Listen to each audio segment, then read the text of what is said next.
Hello guys, সবাই কেমন আছো? আশা করি সবাই ভালো আছো। সো আজকে আমি চলে এলাম একটা মিনি ব্লগ নিয়ে, যেটা আজকে আমি বাড়ি থেকে কী করব না করবো টোটালি আমি তোমাদেরকে দেখাবো। তো আজকে বাড়ি থাকার একটাই কারণ হচ্ছে যে আমি আমার দোতলার রুম থেকে আজকে নিচের তলায় আমার মা আব্বার রুমে খাট আরও কিছু ফার্নিচার আছে, সেগুলো আমি নিচে নিয়ে আসবো। সো যেহেতু আমি কিছুদিন পর বাইরে কাজ চলে যাচ্ছি, তার জন্য আমি টোটালি ফার্নিচারটা নিচে নিয়ে চলে আসছি।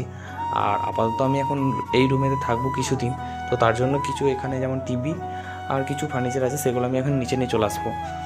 আর যেহেতু অনেকক্ষণ খাটনাখানি ঘন্টা 3-4 পর আমার টোটালি এখানে টোটাল ফার্নিচারটা নিচে নিয়ে আসা কমপ্লিট হলো।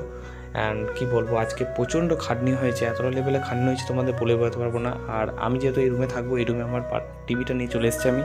আর যেহেতু এই রুমে খাট নেই, তো তার জন্য আমি আজকে এখানে নিচেতেই থাকবো। তো কী বলবো, আজকে এতটা লেভেলে আমি টায়ার্ড, তোমাদেরকে বলে বোঝাতে পারবো না। আমি খাবার খেয়েছি 4টের সময়। সো আজকে আমি ভিডিওটা এখানে এন্ড করলাম। সো তোমাদের কেমন ভিডিওটা লেগেছে